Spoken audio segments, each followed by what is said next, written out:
Ponovno nasmejano pozdravljeni. Z menoj v studiu sta dr. Beno Arnejčič in magistrica Simona Krebs. Dr. Beno Arnejčič je doktor psihologije in univerzitetni predavatelj na Pedagoški fakulteti Univerze na Primorskem. Je strokovnjak z področja pozitivne psihologije, motivacije, psihologije rekreativnega teka ter vojaške psihologije. Ukvarja pa se tudi s področjem psihologije smeha. Magistrica Simona Krebs pa je magistrica zdravstvene nege, ne se zdaj smejati, ker sem se zmotila, potem vaditeljica in učiteljica joge smeha. Leta 2012 pa je ob podpori in predlogu kolegov ustanovila Mednarodni inštitut za smeh Maribor. Je pa tudi pobudnica in organizatorka Mednarodnega kongresa za smeh. Tako upam, da sem vaju korektno predstavila. Zdaj pa še taka prisrčna dobrodošlica. Za začetek povemo, da raziskave o smehu niso šala, da gre za zelo resno delo. Ja, res je, raziskovati smeh je precej nekako novo področje, tudi v samem svetovnem merilu, pa tudi pri nas v Sloveniji nekako smo se resno lotili teh raziskav smeha šele pred lansko leto in sicer, ko smo delali to prvo študijo, jaz si pravim tudi pionirska, tako v svetovnem merilu, ko smo v Univerzitetnem kliničnem centru Maribor na oddelku za diabetologijo raziskovali celoletno, pravzaprav raziskovali vpliv joge smeha na bolnike z diabetesom, ki še niso na inzulinski terapiji. Želela sem povedati, da je bil to celoletni projekt in da je ta raziskava imela tudi kontrolno skupino ljudi, kar je še dodatno povečala nekako to kredibilnost same raziskave. In povejte, pomaga smeh zdravju ali ne? Tako, definitivno smeh pomaga zdravju in tudi že 30 minut tega smeha, joge smeha, ki smo jo izvajali v sami bolnišnici, je statistično pomembno znižala sladkor v krvi, kar pomeni, da tisti ljudje, ki imajo težave z sladkorjem v krvi, da se lahko preprosto več smejijo. No, vas bom vprašala, kaj storiti takrat, ko nam v življenju ne gre na smeh, ampak o tem pozneje. Doktor Arnejčič, se strinjate z ravno kar povedanim, nam lahko smeh pomaga v življenju, k zdravju in še marsičemu drugemu, ali je bolj to populistično rečeno? Smeh je najbolj naraven, kot sem že večkrat povedal v teh oddajah, najbolj naraven odziv našega telesa in duše in psihe na neko situacijo, smešno, humorno dejanje, rečemo temu. V bistvu ga je težko zaigrati. Tudi igralci, ki ga zaigrajo, morajo biti res dobri, ampak tisto ni pristen smeh. Uporabljajo nekatere pripomočke, da se tudi nasmejijo, da tečejo solze od smeha. Tako da smeh je znanstvena tema, postaja. Midva sva že začela na tistem kongresu, nadaljevali bomo počasi. Pri študentih opazujem zanimive odzive, ne gre za raziskave, jaz bolj rečem, da uvajam te metode. Niste teoretični, ampak ste empirični, ko proučujete študente. Konkretno pri predmetu socialne veščine otrok in staršev. Gre za veščinskost, za veščine. Študenti poskušajo spostaviti nek pristen stik, nasmejanim obrazom, mimogrede se tudi kaj naučimo in preizkusimo. Tako da gre za to, da na eni strani je smeh, ker je pač nek odziv, neko čustvo, neko čustveno stanje, lahko rečemo, na drugi strani pa je meni zanimivo, kako sam smeh ne na silo sprožiti, spontano ga izvabiti na ustnice in potem prinesti v neko vedenjsko situacijo. To je čisto nekaj drugega kot recimo stanje. Jaz mislim, da imamo iztočnic za našo dobro uro več kot preveč. Zdaj pa si poglejmo, kaj se nam zdi smešno in kakšne vrste smeha poznamo. To smo odkrivali tudi s pomočjo stand-up komedijantke Ane Marije Mitić na Ljubljanskih ulicah, ki je smeh na ključnih mimoidočih zanimivo analizirala. A mogoče veš kakšen vid? Ne. Zdaj se težko smo. A ti jaz enega povem? Ja. Kaj je to? Zeleno je, pa nevidno je. Žaba za ovinkom. A res? Ja. Ok, dobro. No, ta smeh je bil tipičen primer, jaz sem lepa ženska in v bistvu me je vse za vse v življenju. Ta varianta. Mogoče malo več zob. Kaj bi rada? Povej. Če veš kakšen vid? Vid? Ja. Stabli Rus pa Bosanci. Ok, cool vid. A ti še enega povem? No, daj povej. Kako se imenuje najbolj zabaven Kitajc? Nakito Mičić. Ne, Smiley. Smiley, a? Največji frajeri, samo Elvis Presley pa on se tako smejejo. To je pa rahlo živalski smeh, ponavadi se povezuje s kakšnimi kopitarji, ala kobila, osov in tako naprej. Ste slišali, ne? Dobar. A mogoče veste kakšen vic? A ti jaz sem ga povem, čakaj, zabava se je komaj začela. Mi tudi. Kako se imenuje najbolj zabaven Kitajc? Ne, pa. Smiley. Tudi ta verjetno študira kakšno informatiko, računalništvo, mogoče ekonomijo celo, ker se vidi, da je fant slišal že veliko enega znanja, ne, in nasmeje se tako čez nos. Kako je ime najbolj zabavnemu Kitajcu? Smiley. Super. Gospa, ki je že nekaj doživela v svojem življenju, se nasmeje prijazno, vendar materinsko. Rahlo čez zobe, pa vendar ohranja svojo damskost. Velik like. Aha, Ja. v redu. Lepo se imejte. Enako srečno. Pri njej se vidi, da veliko časa preživi pri frizerju in tudi zato je navihana ženska, ki se rada smeje. Juhu! In zraven še kaj pripomni. Kako se imenuje najbolj zabaven Kitajc? Smiley. Bravo! Ta smeh je pa podkrepljen še z gestikulacijo. A ste videli, on ima v bistvu kombinacije večjih smehov. Podnemi, pol glas pride ven, lahko je študentski, lahko je mal že bolj dijaški in potem še runkelska klasična gesta, holcer, holdre, tip.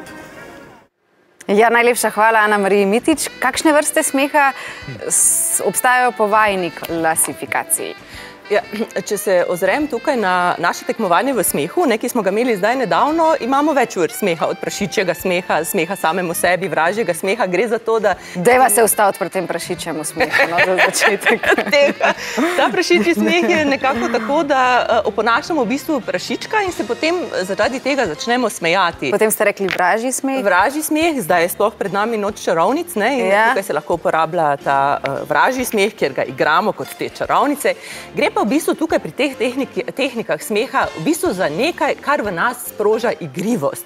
In če se mi recimo ponašamo prašičji smeh, ne, in da nas to pripelje do tistega iskrenega smeha, smo naredili cilj. In to je bistvo, to je poanta teh tehnik smeha.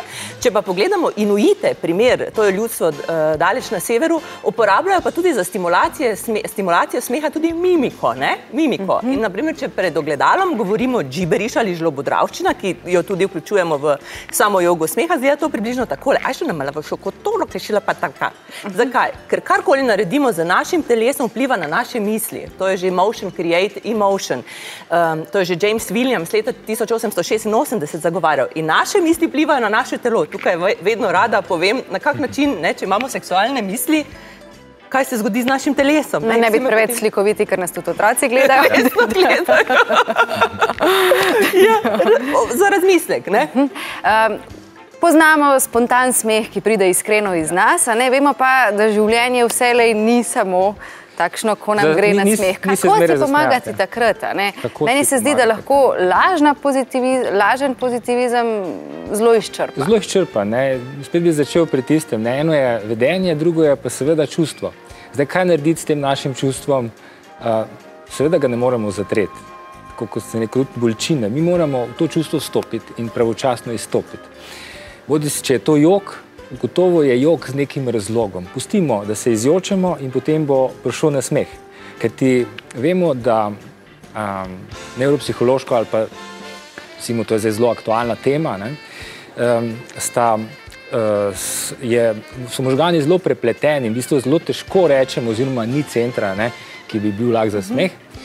Center za srečo obstaja, ne moremo sploh centrirati nič. V bistvu sem šel gledati ene zadnje raziskave, ki pravijo, da so pri eni od bolnic,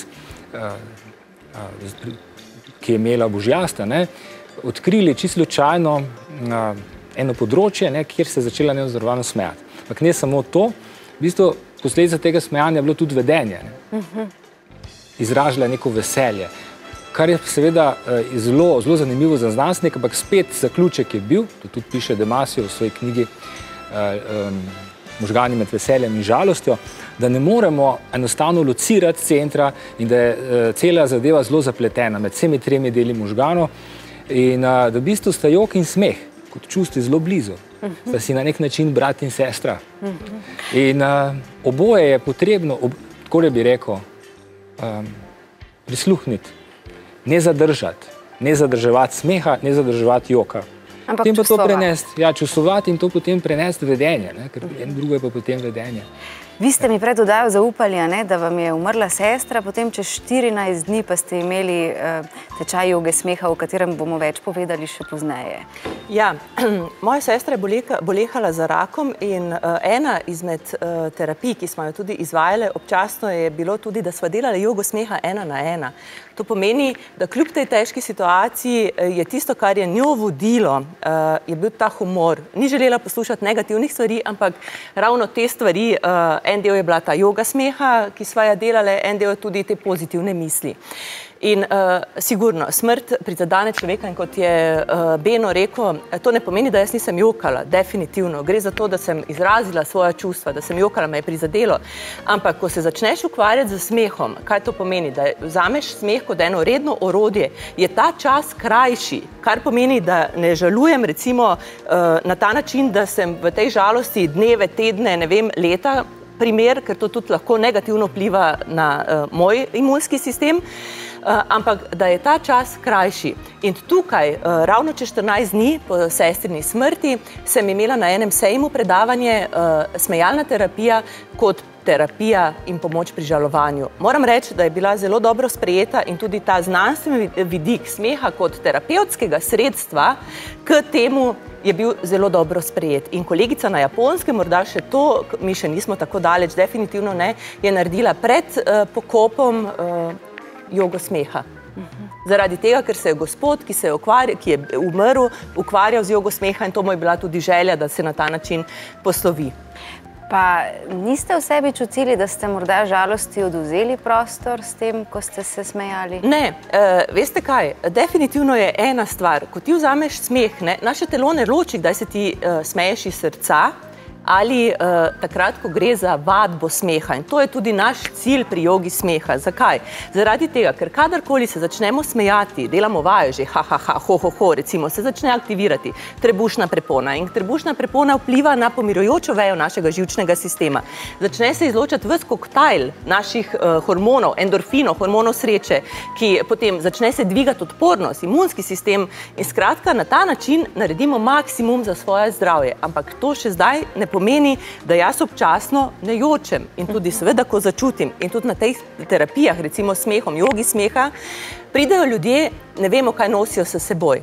In od tega intenzivnega smeha se zgodi to, da na koncu samo popusti maska in se zjoča in pride samo jok, kot ena katarza. Skratka, da nam smeh pomaga, da damo prostor vsem čustvom. Točno to. Doktor Arnečič, česa želite študente naučiti pri predmetu pozitivna psihologija? Česa želim to, kar sem jim danes povedal zjutraj, ker smo imeli ravno področje, kako se predstaviti, kako govoriti, pripovedovati, ko bodo stopili kot bodoči učitelji pred svoje učence, kaj jim bodo povedali. Rekel sem, da naj povedo nekaj iz srca, da bodo pristni. Želim jih predvsem naučiti, da bodo govorili iz srca in to dobesedno mislim. Vemo recimo, da srce in možgani so zelo povezani. Celo obstajajo živčni povezovalci, ki to delajo, celo pravijo, raziskovalci, da imajo srce majhne možgane. To, da ima srce majhne možgane.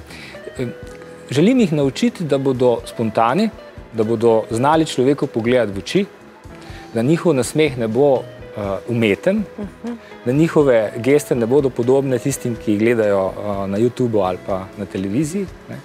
Želim jim povedati to, da ko dajo človeku roko, da stisnejo ne premočno, da njega zaboli, ampak ravno prav, da znajo prav spustiti roko, da znajo človeka objeti. To jih želim naučiti. Objeti spontano, kajti takrat se bo gotovo prikazal smeh na njihovem obrazu in seveda na obrazu njihovega sogovornika. Kako se recimo spreminja smeh pri človeku od otroštva pa potem do zrele dobe? Smeh je v bistvu človekovo prirojeno vedenje in viri navajajo, da se otrok smeji že v maternici. Ampak tukaj bi morda poudarila... Ampak verjetno ne pri sitni mami v maternici. Tukaj bi dodala eno stvar. Otrok se začne odzivati, ampak tisti mejnik pri razvoju otroka je 10. mesec. In če se takrat otrok ne uspe odzvati z smehom, to je skrivanje za pleničko, lahko tukaj gre za eno poškodbo, oziroma motnjo govora v razvoju kognitivnih sposobnosti in pa lahko gre za motnjo avtizma. In 10. mesec je tista prelomna točka. In kot ste omenili že matere, recimo, ki so v depresiji ali se slabo počutijo, lahko na otroka prenesejo in se lahko razvije anaklitična depresija. Se strokovno imenuje, tako da je zelo pomembno, da tudi matere skrbijo za svoje dobro počutje in za svojo psihično na nek način kondicijo. Gre tudi za, ne samo za otroke, ampak mladostnike. Mi vemo, a ne, da se ta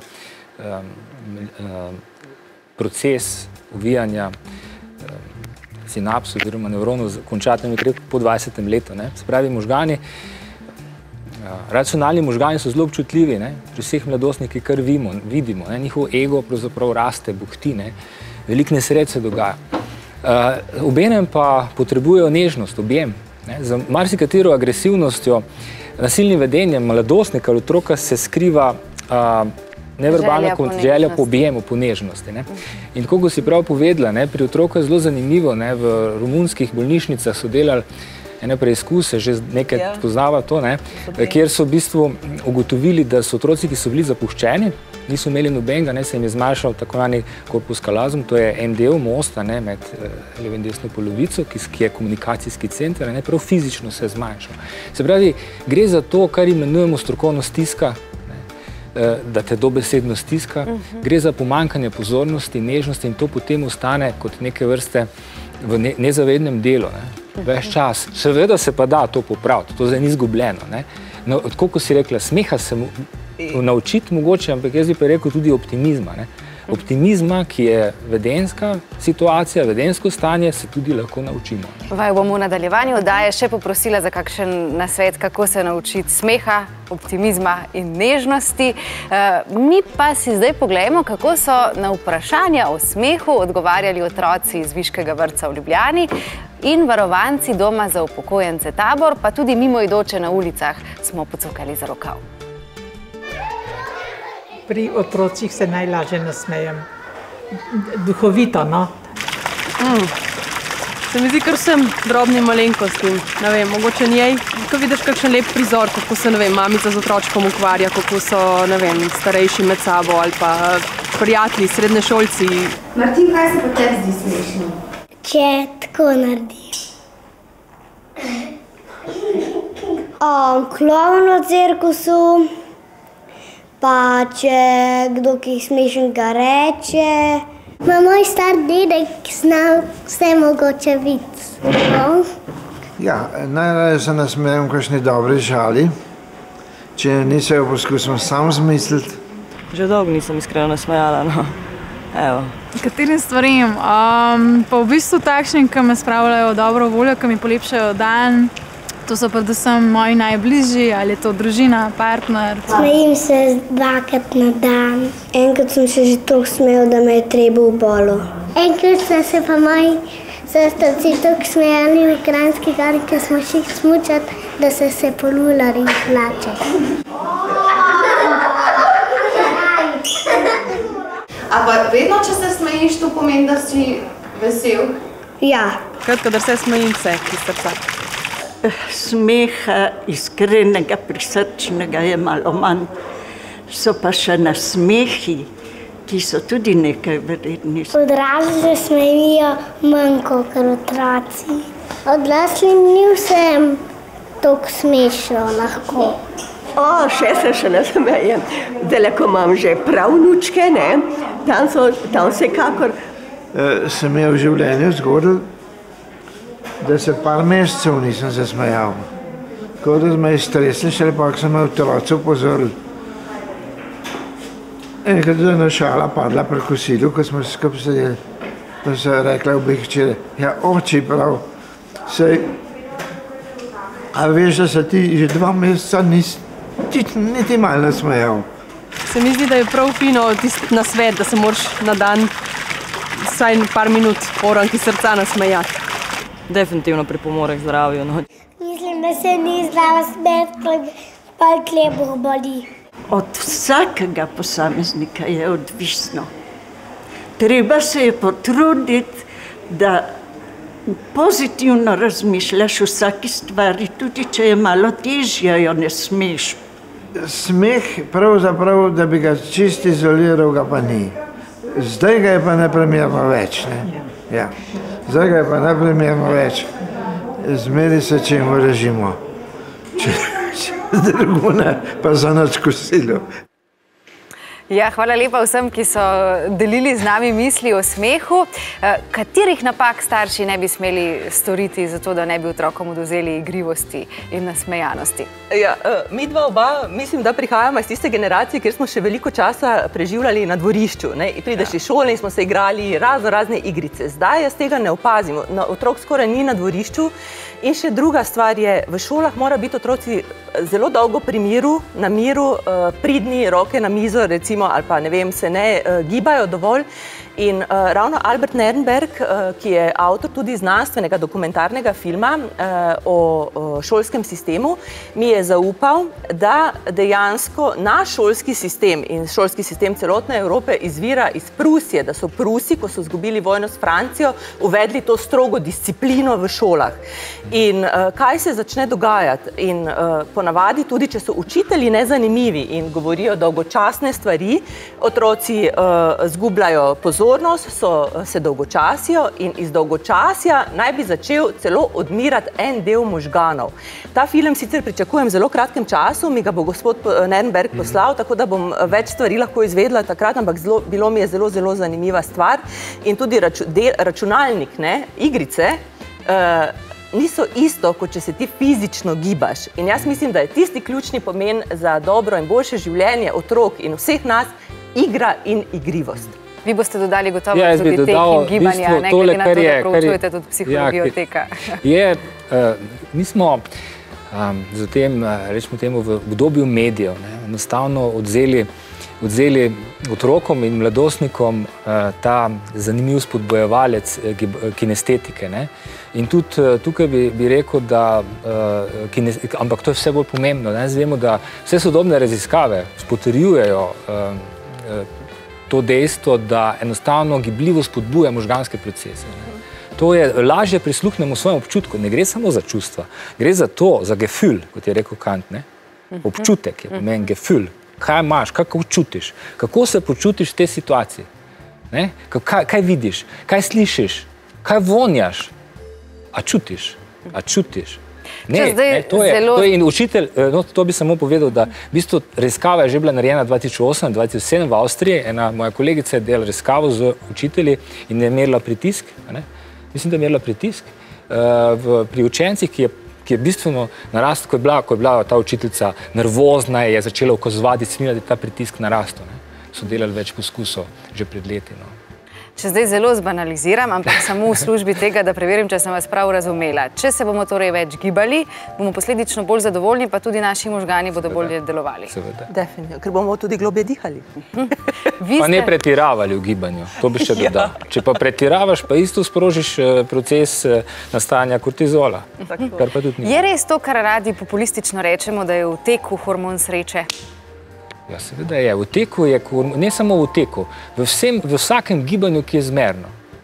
Kortizol, oziroma ne kortizol, stresni hormon, serotonin, v bistvu pa tudi drugi hormoni, oksitocin, se pravi hormon sreče, nastaja v možgani, v tem limbičnem delu možgan, in v bistvu z njim se veliko manipulira. Hormon sreče se manipulira seveda z drogami.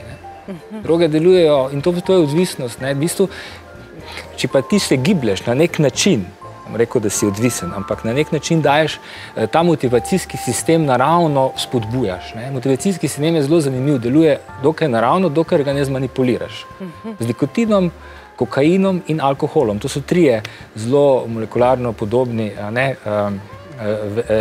vezalci, ti se vežejo na naravne motivatorje in to je to, da nam zakompliciral. Skratka, sem že. Želela sem se navezati na te naše motivacijske sisteme, k smehu jih vzpodbujate tudi na tekmovanjih v smehu, ki je bilo pred kratkim v Mariboru v vaši organizaciji.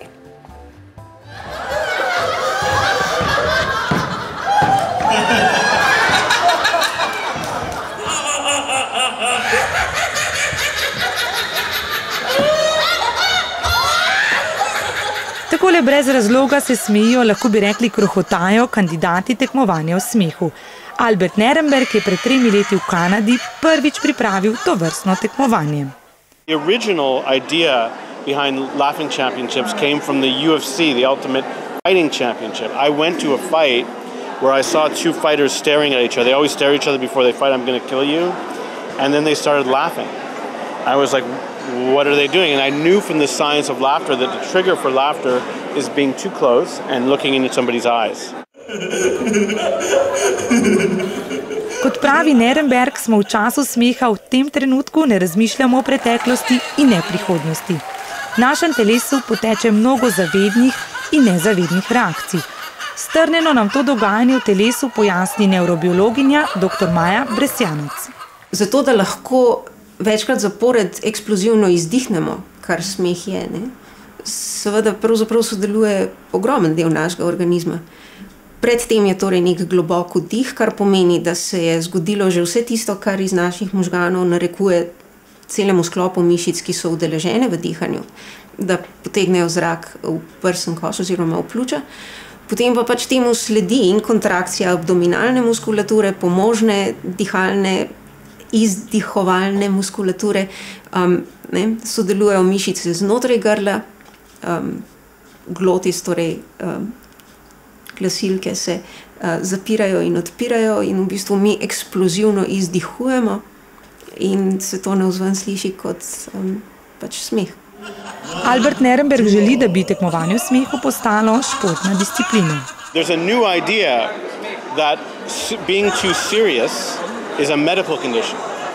They used to say, oh, that guy is serious, but being serious now is seen as a stress condition. So if you're too serious, you need to laugh more.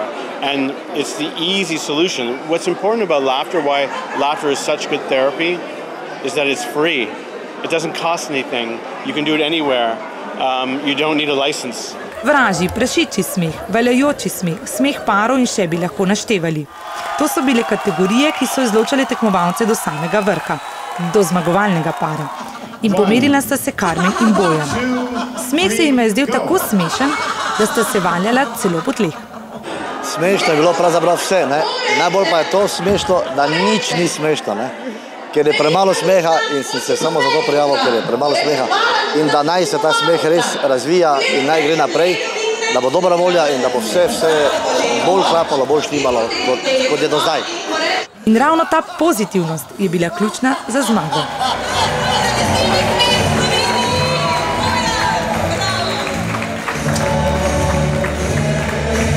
Kakšen je vaš recept za smeh? Dobra volja je najboljša. In smeh je tudi zdrav na koncu konca. To je tako, ko padeš v smeh, ko se odločiš, je smeh, ker ga ne moreš prekiniti. To je kar pelje v smeh, pol ko vidiš soseda, da se smeje, pol še več, ker je smeh nalezljiv. In pol kar greš v smeh, zdaj so me bolela prav usta, pa treba. Dobrega nalesti se res ne bi smeli braniti. Jaz se zelo strinjam z Marušo, da se je treba nalesti dobrega. Maruša se nam bo kasneje pridružila tudi v studiu, ko bomo več rekli o jogi smeha. Dejali ste, da se vam zdi zelo dobro, da je na tem tekmovanju v smehu zmagal moški, zato ker je med moškimi mnogo več samomorov kot med ženskami. Ja, jaz, ko sem delala svojo magistrsko nalogo z naslovom Joga smeha rodi za samopomoč in dopolnilna terapija, sem preštudirala kar veliko literature, ki je narejene in tudi statistične podatke. Zelo me je presenetilo, da recimo zdaj govorim na pamet, je cirka 80% vseh samomorov, ki so se zgodili v enem letu, so moški.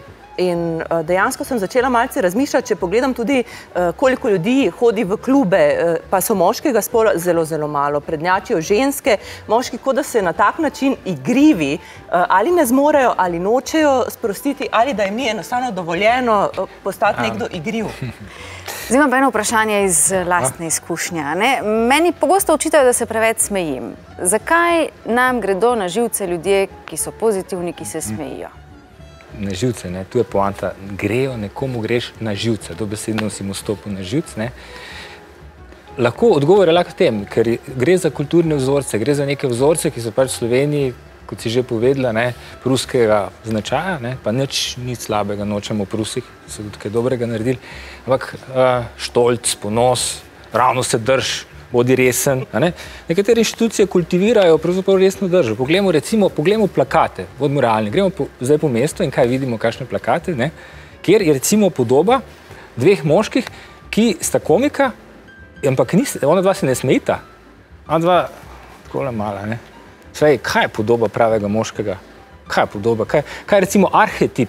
Recimo, kako medijska industrija spodbuja arhetipe? Namesto, da je spodbujala arhetipe moškega, kaj želite ženske? A želite ženske moške z...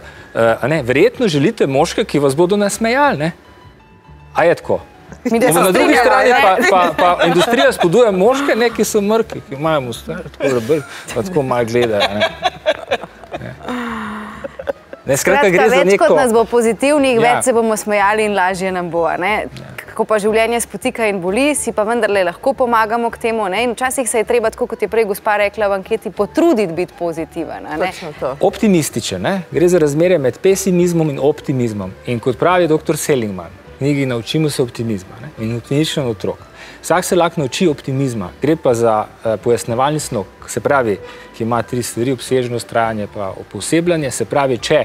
Vi to tako hitro povete, da je... Ja, ne, trajnost, obsežnost in posebljanje. Niti ni to pomembno kot to, kar bi povedal gledalcem, da se lahko pesimizma čist vsak nauči, tudi največji jokajoči Peter, Pesimizma ali optimizma? Optimizma. Optimizma se lahko vsak nauči. Se pravi, zato, ker če nekdo reče, tako mi je hudo, ne da se pomagati, ne da se, točno tega treba zagristi. Ok, pa probajmo. V bistvu prva stvar je... Ampak kako vas bom zdaj vprašala?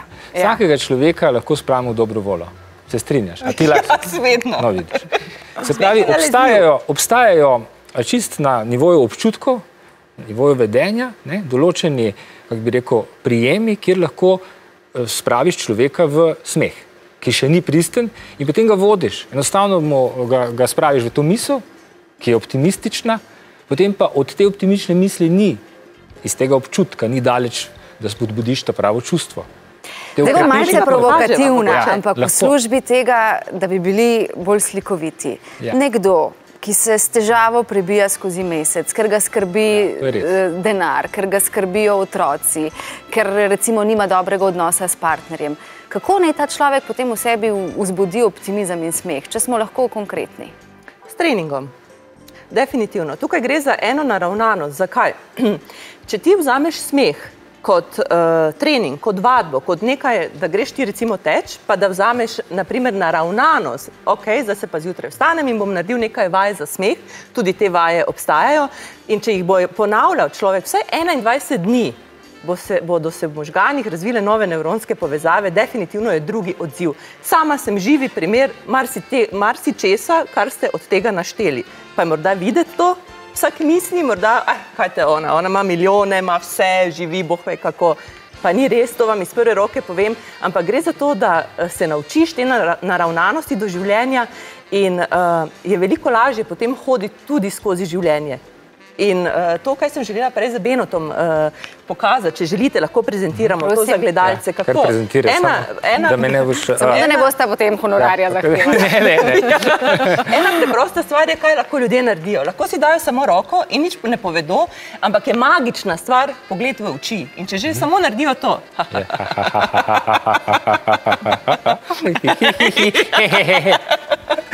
Boste videli, če bodo poskusili, vsak se še odtalil in pri mojem 3-letnem intenzivnem delu s smehom tudi tiste resni obrazi ob tem padejo. Rokovanje in pogled v oči. Je pa res, da, kar ste želeli vprašati, normalno, da ne moramo zdaj narediti kar umetne situacije. Če je situacija, pač ljudje so brez službe, padejo v neko stanje in normalno, da morajo se soočiti. Iz tega bežati ven nima smisla. Zdaj vprašanje je spet, kako dolgo si v tem, če ustrajaš.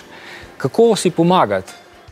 Pomaga si lahko z drugimi ljudmi. Človek si lahko pomaga sam, gotovo je fajn, da sam sabo razišče, kje je, ampak če pa spet vztraja preveč dolgo v neki osamljenosti, potem ne bo šlo. Potrebno je najti nekoga, ki je drugačen naravnan, ki ga bo spodbudil. Ta bo še pripeljal koga, se pravi, id v družbo, ker človek je individualc in je družaben. In potrebujemo oboje. Tako da jaz ne bi zdaj tako navalo, zdaj pa ti si žalosten, ajmo, akcija, Takoj boš vesel. Definitivno ne. Se to tudi nisi rekla. Ampak procesa, ne. Proces je pa res, ne, da to, kar dela joga smeha in ki je ena od tehnika, ne, je pravzaprav to, da mi zbudimo občutke. Ne. Občutkih smo malo govorili, ampak danes je poanta na občutkih. Ker to pomeni tudi kinestetiko. To pomeni, da aktiviramo naša čutila in tudi to, kar je šesti čut, ni klasični čut, in našo intuicijo. Skratka, je smeh lahko pot tudi do tega, da čutimo več, globlje. Ja, ampak tukaj bi jaz rekla, ne aktiviramo samo čutov, ampak aktiviramo kompletno fiziologijo, dokazano fiziologijo telesa. Tako da tu sta dve stvari, ki se nekako gresta skupaj. Hvala lepa, dr. Arnejčič. Vas bom prosila, da še malce ostanete z nami. Zdaj se bomo namreč posvetili tej vaši jogi smeha. In sicer vadbe joga smeha se je udeležila tudi naša novinarka Maruša Prelesnik-Zdešar, ki se nam bo kmalu pridružila tudi v studiu.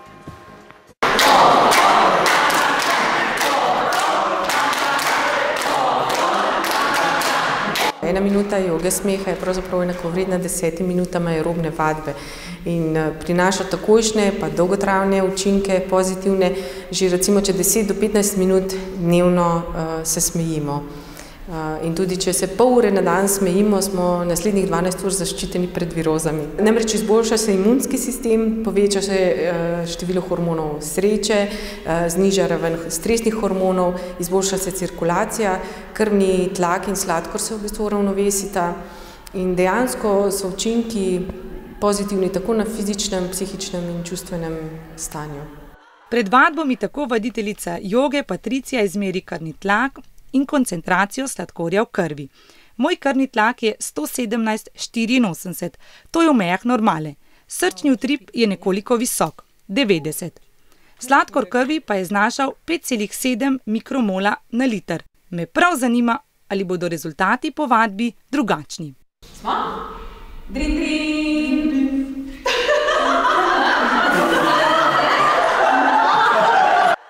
Tehniko jogo smeha sestavlja sklop različnih vaj, nekatere so igrive, nekatere so dihalne, potem so recimo glasba, petje, sprostitvene vaje, takšen način. Nekateri, ki so že slišali za jogo smeha, pridejo zelo optimistično naravnani in veseli, si želijo vadbe, nekateri se kar zgrozijo v misli, da bi prišli, ker pravijo, da imajo mešane občutke, naprimer, kako se smejati v teh težkih časih. In ko gredo z vadbe, imamo izkušnje, da se smejijo potem še doma, se javljajo na telefonu, ha, ho, ali pa po mailih se tako podpisujejo. Čeprav so se mi na začetku vadbe vaje zdele kar malce otročje, moram priznati, da je ura vadbe prehitro minila. S Patricijo sva ponovno naredili test. Izmerili sva krvni tlak in sladkor v krvi. Rezultati sledijo.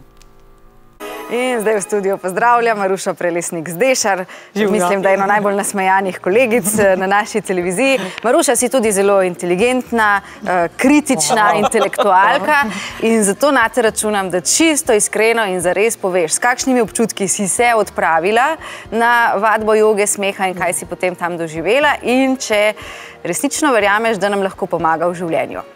Ja, jaz preden sem šla na vadbo, oziroma, ko smo začeli z vajami. Vi je pa nikar tako lepo ne gledajte, da bo res govorila po pravici. Skratka, ko sem se odpravljala na vadbo, oziroma, ko smo začeli z vajami, meni se je zdelo kar malce tako trapasto, oziroma zelo otročje. Čeprav sem tudi sama zelo igriva in sem bila zelo pozitivno naravnana. Glede na to, da kimate, jih je verjetno več takšnih. Mislim, ko pridejo k vam, ja? Ampak potem, z vajami in so to igrivostjo, ki jo tudi Patricija zelo dobro v meni spodbujala, moram reči, da na koncu sem se smejala tudi, če nič ni bilo smešno in tudi moram reči, da sem se zelo dobro počutila.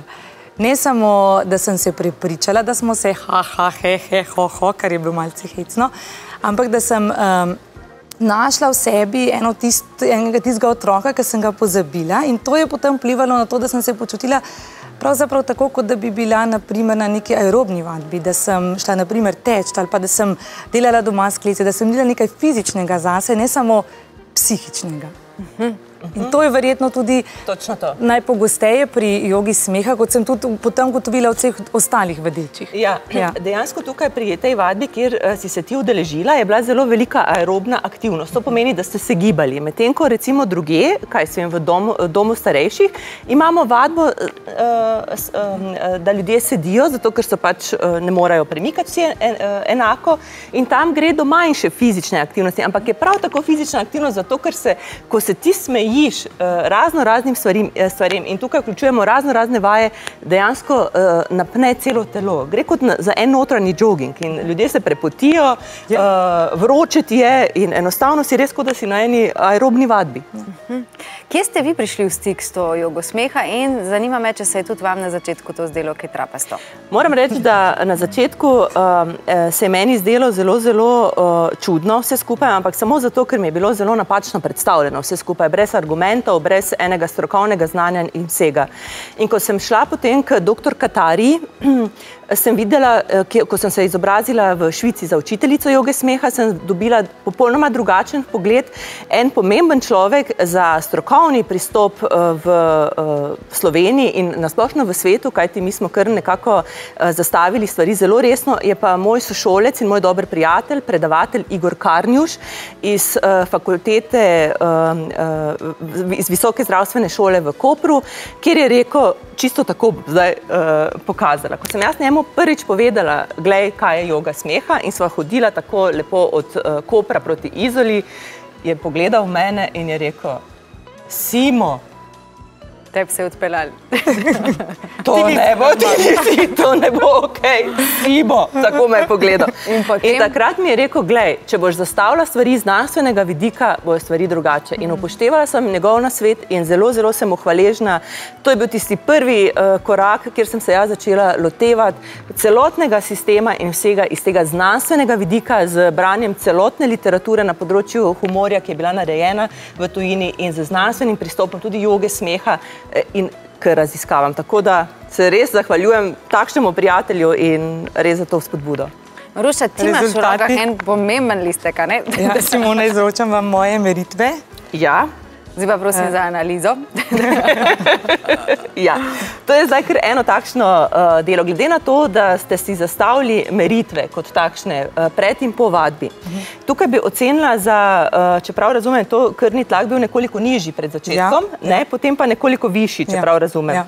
Takoj po vadbi, 10 minut po vadbi smo. Tukaj je visok ta krvni tlak 117,84, po vadbi 123,84. Ta prva meritev je nekoliko malo govori o nižjem krvnem tlaku, po vadbi gre za to, da se je krvni tlak nekoliko zbalansiral, zvišal. Torej prva ugotovitev, krvni tlak se nam lahko uredi. Uredi, nekako zbalansira. Naslednja ugotovitev imamo pa tukaj krvni sladkor, čeprav razumem, sladkor v krvi. Tukaj je zelo netransparentno. Zakaj? Zato, ker Maruša, čeprav razumem, ti nimaš težav z sladkorjem, nisi diabetik, ni nič in tukaj govori samo za to, da gre za porabo, gre za fizično aktivnost in po fizični aktivnosti, kot je lepo povedala, gre za to, da se... lahko pomagate. Tako. Ampak verjetno večkrat moramo to vaditi. Pri diabetikih, recimo, ravno to je bila naša raziskava tukaj v bolnišnici, diabetiki so po 30 minutah takšne vadbe, kot si jo ti doživela, smo izmerili, da zniža glukozo v krvi. In to tako pomembno, da te zdaj ugotovitve in to raziskavo predstavljamo širom po svetu in že 30 minut je dalo ljudem občutek tudi boljšega počutja, povezanosti, lažje so dihali, ampak najbolj pomemben parameter je, da se je znižal sladkor v krvi. Še kakšen parameter zelo pomemben, razen tega, da se je Maruša v redu počutila? Jaz imam eno vprašanje, če smem. Ja, izvoli. Meni se je zdelo tako smešno, ko smo takole ploskali, veš, takole. Ja, verjetno je namen tega, da z rokami tudi sodelujemo. Jaz običajno ljudi vprašam, kako običajno ploskamo, in ponavadi tako ploskamo. Tukaj pa ploskamo zato, da stimuliramo akupresurne točke, ki jih imamo na naših dlaneh. In gre za to, da začnemo tako, in dodamo še ritem, ki je 1, 2, 1, 2, 3, in potem ho, ho, ha, ha, ha. In ko začnejo ljudje delati, tudi če so zelo resni, ho, ho, ha, ha, ha, in začnejo hoditi po prostoru, naenkrat že sami pri sebi stimulirajo smeh, ker se začne spodbujati igrivost. Hvala lepa, Simona. Jaz imam zdaj v mislih kar nekaj kandidatov, ki bi jih z veseljem poslala k vam na trening smeha. Dobrodošli.